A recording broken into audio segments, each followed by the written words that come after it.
Maybe you just went through a breakup, or maybe you're finally feeling like you're ready to have a romantic connection in your life, or maybe you're just coming back to dating after a long break. No matter what it is, this episode is for you. This episode is basically me as your dating bestie giving you the most essential advice and tips for getting back into the dating scene. Here, welcome back to Dating Intentionally. I'm Talia. I'm a dating coach, and I'm sharing no nonsense advice for navigating modern dating with confidence and ease. Whether you've been on dozens of dates or you're just getting started, and that's what this episode is about.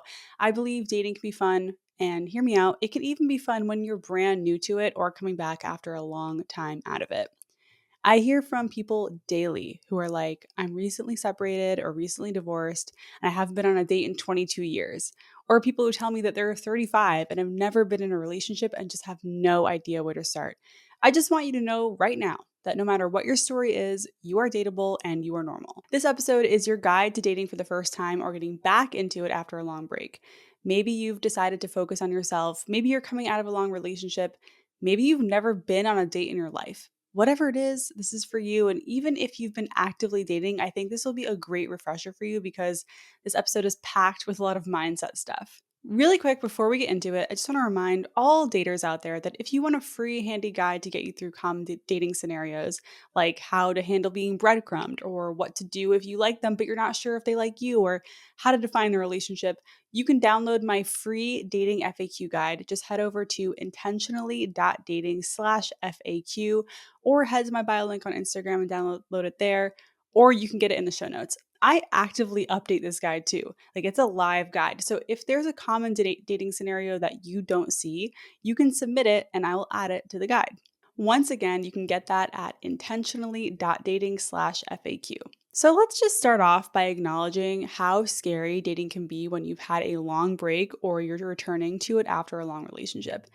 The dating pool is different. You're dating at a different age. You've learned more. Maybe you've been hurt. The culture is different today than it was 5, 10, 15 years ago. And of course, the technology is different. Dating apps are only about 10 years old at this point.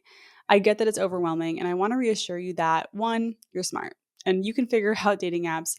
And two, even though the technology and dating pool have changed, people are still people. Some of the rules that existed when you were dating still apply today, like prioritizing your comfort, saying no to things that make you uncomfortable, and not chasing someone who doesn't like you back. If their behavior is confusing, they're probably not a good match. These are all relevant no matter how you're meeting people or what age you are. This is one of the surprising things I've learned as a dating coach and talking to hundreds of people about their dating experiences. The core principles and much of what I talk about on this podcast apply to dating at any age, no matter how you meet people. And yeah, if you're coming out of a long relationship or marriage and you expect the people you're dating to be more mature because you're older and you're dating people closer to your age, I need you to get rid of that expectation because age doesn't have much to do with emotional maturity and communication ability, unfortunately. I used to hear from folks in my DMs and they would be describing a situation. And I used to do this, I don't anymore. I used to ask, how old are you, by the way?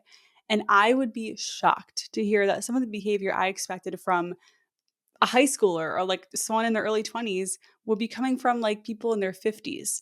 I really wish the reality was different, but no matter your age and level of dating experience, you still need to watch out for people who don't know what they want, lie about what they want, ghost you, or and all that stuff that makes dating less fun. I'll say it as often as I need to. You can't control the dating pool. You can only control who you give your time and energy to. Let's talk about the number one question that comes up when we're talking about getting back into dating, and that is, how do you know when you're ready? So, first, I want to talk about what it even means to be quote unquote ready to date. It can mean three different things if you ask me. One, are you ready to go on a single date? Two, are you ready to date and explore potential relationships? Or three, are you ready to be in a relationship? If you're new to dating or coming back to it after a long break, I recommend just focusing on the first one. Go on a date. And if you are dating, like you're going on dates, but you're still feeling really overwhelmed, scared, and triggered, then maybe you're not ready for a relationship and that's okay. And you need more repetition or you need to continue working on your healing. Like you could be less than 24 hours out of a breakup from a 20-year relationship and go on a date. You could show up at a bar or a coffee shop and have a conversation. Yeah, You might have some strong emotions. You will probably be distracted and it wouldn't be the best date, but you could still do it. There's a difference between being ready to show up on a date, actively dating, and being in a relationship. And anyone listening right now, if you're single, no matter what season of life you're in, I can guarantee that you can show up on a date. One single date that doesn't go anywhere won't impact your life very much. Actively dating is a little different, right? Like dating you're dating many people with the intention of finding a partner, and dating and being in a relationship is different. And here's the thing, you don't need to be fully healed to date. Like, it's not like you get to a point in your healing where like all of a sudden everything clicks into place and you're ready to go date. You can work on your healing while you date. And that's one of the biggest misconceptions I think about dating, is that you need to work on yourself a lot before you get into the dating pool. But I think that it's actually works best when you are healing while dating, because every new date will bring you new information and you will have more opportunities to work on your healing. Look, I did a lot of work, like healing work, before I started dating. And then I got into a relationship and I get triggered regularly in my relationship, probably way more than I did when I was single. So you could do all the healing work in the world. Once you get into a relationship, it's going to be a different situation. What you want to aim for is being healed enough so that dating doesn't send you into a spiral of self-doubt and self-sabotage. Right? You might experience a mild discomfort when dating and then you can keep living your life, but if it's really throwing you for a loop, then you might need to take more of a break. You know you're ready for a relationship when you have the mental, emotional capacity to compromise, work on things, be okay with things being messy, and to make space for someone else's priorities and flaws. But you don't need to have that just to date, because dating, you don't have to go so deep with someone, right? Like, you don't have to make room for your first date's flaws. You don't even know what they are yet. You know what I mean? I hope that the difference is clear there. And it's really okay if you're not ready to make room for someone's flaws, to compromise and all those things.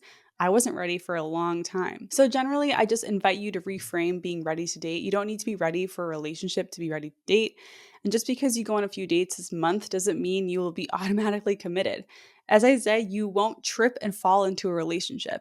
You have control here. You can take it at a pace you feel comfortable with, which is easier to do when you prioritize your comfort when interacting with new people. Being ready to date means putting yourself in situations where you're talking to a new person and then you decide if you want to talk to them again.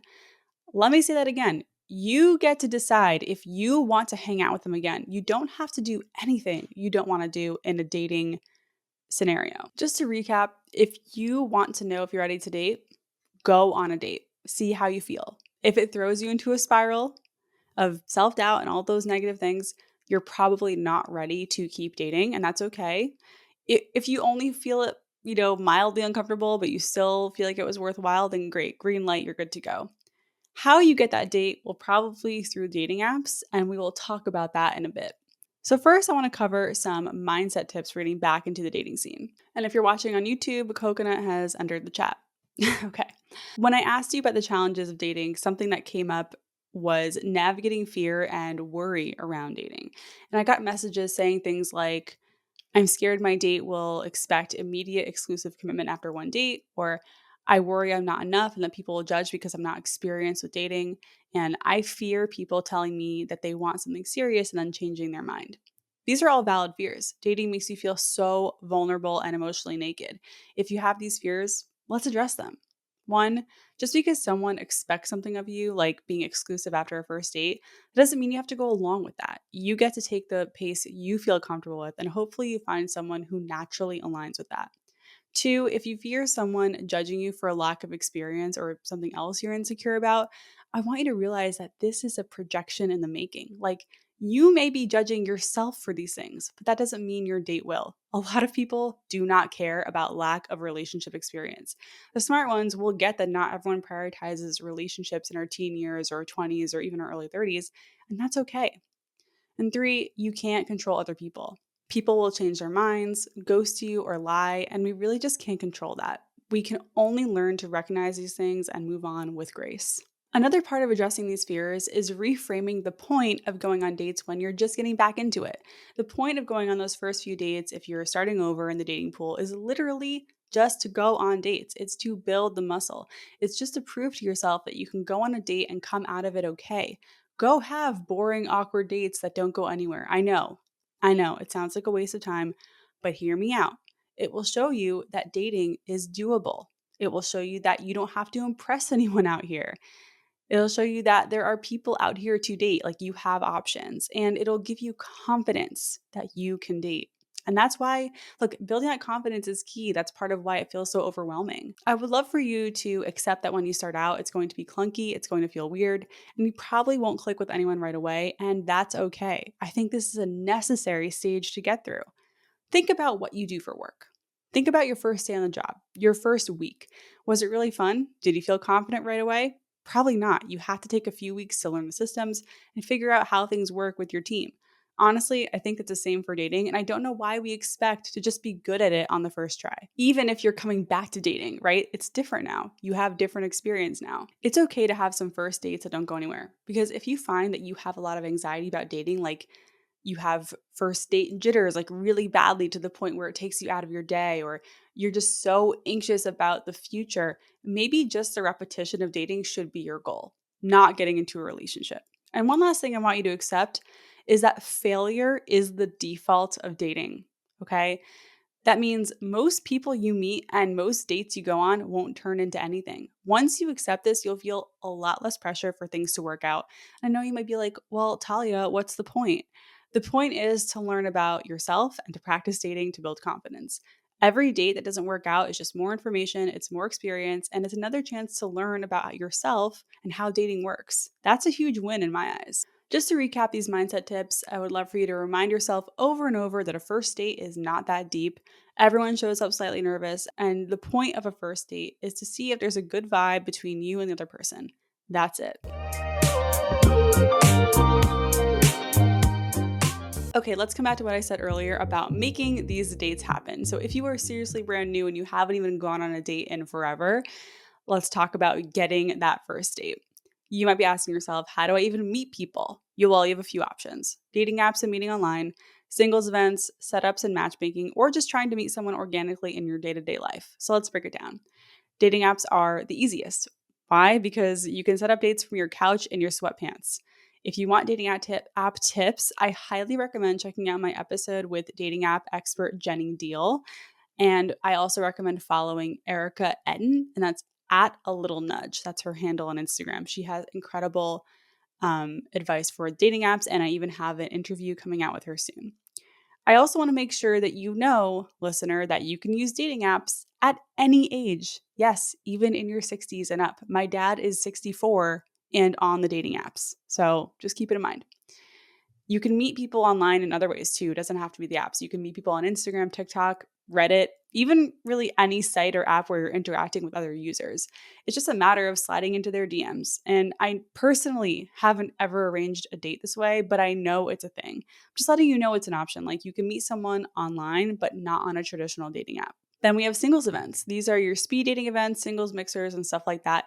I think it's worth trying solo or with a friend, especially speed dating, because these events can help you build the muscle to meet and have conversations with new people. So go check out Eventbrite or meetup.com, or just Google single events in your area. And if you're feeling resistant or hesitant, I ask you, what is the worst thing that can happen? You go home without a match or a date. Your life isn't going to be different from before you went to the event. So you have nothing to lose by going to a singles event. It'll help give you some practice talking to new people, which will help build your confidence. Then there are setups and matchmaking. So matchmaking can come in a variety of venues. You can use a matchmaking app, or you can spend thousands of dollars on a matchmaker. Being in a matchmaker's database is an option too. It's usually free or low cost, but it just means that you're in their pool of potential matches. They're not actively trying to set you up as a client. So also don't forget that you can ask your friends to set you up. That could take a while to pan out, but it's always an option. Finally, there's meeting someone organically. And this is the dream. This is the fantasy, right? You're in the grocery store and you and a very attractive person happen to reach for the same avocado. You touch hands, you feel immediate attraction, and the rest is history. And while that may have happened to someone you know, that is pure luck. I think it's important to be open to luck, but it's not a great strategy for returning to the dating pool if it's important in your life right now. You can sometimes meet someone doing hobbies you enjoy, taking classes, going to events, going to like a new yoga studio or a climbing gym, or going out to concerts and shows. You can meet people at all these places, but it's hard to meet someone in the wild who's single, available in your age range, and all of that in real life. So that's why I like the apps. Okay. Yes, they're annoying. They feel like video games sometimes. There's lots of people on there who literally do not know how to carry a conversation. There's a lot of creeps on them, but there are also a lot of great people on them, and they really do work in terms of helping you get to the date. Hinge, Bumble, and Tinder are great apps to start with. Another aspect of getting back into the dating pool and helping you feel more confident is going to be your appearance. In general, I think we focus way too much on looks in the dating process. But I'm not going to sit here and pretend like looks don't matter. And when you know you look good, you will feel more confident. So, if you're just starting to date again, I encourage you to do whatever it is you need to do to feel more confident, whether that's getting a haircut, buying a new top or new shoes to wear on dates, maybe trying some new makeup or getting a facial, a manicure, whatever it is, go do it. Investing in your appearance a little more when you're starting to date is normal, and it will help you feel more confident. Confidence looks sexy on everyone, so just keep that in mind. When I was dating, I had a few go to first date outfits that I loved. I bought all new makeup when I started because I buy makeup like once every 4 years. And I leaned hard into bouldering, which is a great social activity, but it kept me feeling strong and in shape and confident in my body. I'm not saying you need to lose weight or get in shape. I'm just sharing examples of what made me feel confident. So it could be anything, just really small little tweak in your appearance that will help you just feel like more happy to be in your skin when you show up on dates, because that will come through and that's very attractive. I also want to touch on two other practices that can help you build confidence as you re enter the dating pool. The first one is reading books about dating. You don't have to stay lost in the dark and feeling overwhelmed here, okay? There are so many resources out there, and here are three of my favorite books to get started. The first one is How to Not Die Alone by Logan Ury. This is the first dating book I read when I was ready to start taking dating more seriously, and I loved it. I wish I read it sooner in my journey. It really does break down everything from mindset to meeting people to those navigating those first few dates, okay? Great book, highly recommend. Another one is called Offline Dating by Camille Virginia. This is a fantastic book for making connections in person. And both these books, Offline Dating and How to Not Die Alone, offer specific tips on navigating texting, setting up dates, communicating intentions, and all that stuff. And the last one is one I have not read, but I've read his other books, and it's called Wired for Dating by Stan Tatkin. So again, I haven't read this. I read Wired for Love, but Wired for Dating will help you understand attachment theory and attachment styles and how they show up in early dating, which is so helpful because most attachment books are relevant to established relationships. So get some books. Again, you can start with one of those, or you can go research the other dating books that might align with your values, whatever it is. But just know that you don't have to leave yourself feeling so confused. Educate yourself. There's so many resources out there, and you're already doing that by listening to this podcast. So good for you. And while you're at it, while you're out buying some dating books, go get yourself a dating journal. This can be any journal, but it's for writing down your thoughts and feelings that come up during this dating process.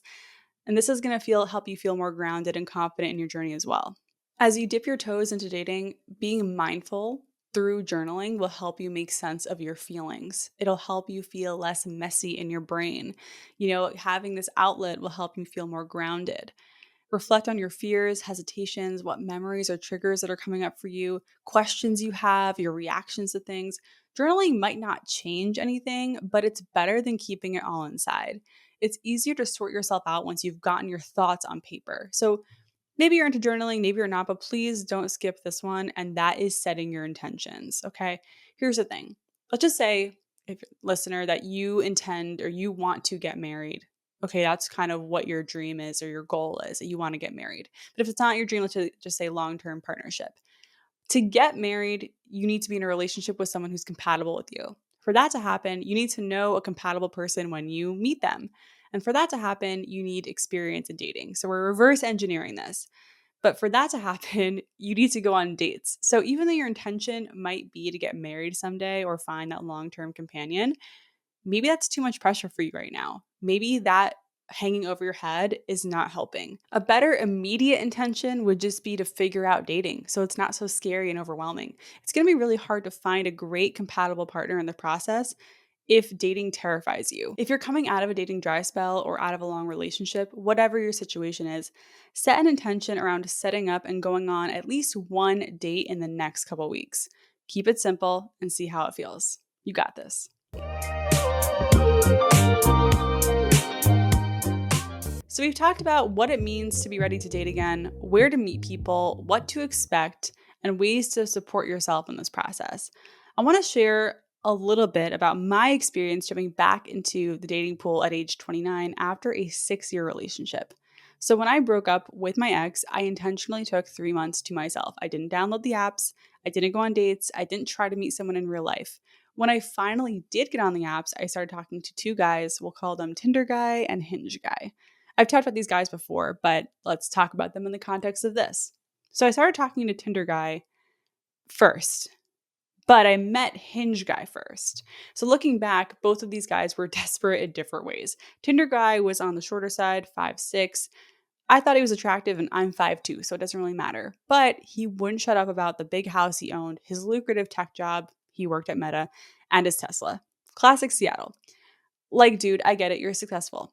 Hinge guy was so insanely hot, and while Tinder guy was more of a show off, Hinge guy had fuckboy written all over him. The second we traded numbers, within a few texts, he made a sexual joke, and I took the bait. Within a day, we were sexting and trading spicy photos. So, my first date after not dating for 6 years was with a really hot fuckboy at a brunch spot. We ended up hooking up like 2 or 3 days later, and looking back, what I first noticed about that date and the first situation is that sometimes you just have to learn these things the hard way. Like, someone could have sat down and been like, Talia, like, this guy is a fuckboy. This guy is like definitely gonna, you're gonna have sex and then he's gonna bounce, which is exactly what happened. But like, I probably wouldn't, that advice would have fallen on deaf ears. I think sometimes it's really okay to make the mistakes so that you know how to avoid them in the future rather than just hearing about the mistakes to avoid. And honestly, my motivation at that point was just to get that first date. And I think I just wanted to sleep with someone else, almost like a palate cleanser after my ex. And he was a great person for that. And like I said earlier, like we could have predicted this, he told me that he met someone he wanted to be serious with a few days after our like third date slash second hookup, which was annoying, but fine because I didn't want anything serious. And I did end up going out with the Tinder guy eventually. We kissed after the first date and it was a horrible first kiss. I think I ghosted him after that. And again, another example of how when you get back into the dating pool, it's just not going to be perfect. I had not been single since I was 23. So I was kind of acting like a 23-year-old. I wasn't acting like the mature version of myself. And that's okay. I learned quickly. I caught up quickly. I think this is the theme that we keep coming back to in this episode. The advice is to go into this process of dating with a beginner's mindset, expecting to learn a lot. Expect to make mistakes and learn from them, and remember that you have agency in all of these interactions when you're dating. You won't have to go out with anyone that you don't want to go out with. You don't have to move faster than what you feel comfortable with. You are in control. And after a few repetitions, after you go on a handful of dates, it will all start to feel less scary and overwhelming. And that is the first step. Instead of trying to find a long-term partner, your goal should be dating to get the hang of it. So here are some action steps for you. 1, find a first date outfit that makes you feel as hot as you are, which I know if you're listening to this podcast is very hot. Or do something that supports you feeling a little better about yourself and how you show up on dates. 2, get a date on your calendar, whether it's through the apps, a speed dating event, or a setup, or even asking out someone that you cross paths with daily. Date just to have a date. And 3, wrap your head around the fact that you first need to feel comfortable dating, which takes practice. Then you can worry about getting into a relationship with someone. What do you think? That sounds doable, right? You got this. I want to thank you for listening. Thanks for trusting me. I hope I help you feel more grounded about getting back into dating. Don't forget, you're doing great. I'd love it if you share this episode with someone who is newly navigating dating and might need a little confidence boost or some tough love. If any of these episodes have helped you in your journey, you can help me by leaving a stunning review on Apple or giving Dating Intentionally 5 stars on Spotify. And if you're watching on YouTube, hit subscribe. I'd really appreciate it. Once again, I'm Talia. This has been Dating Intentionally, and I'll catch you next time.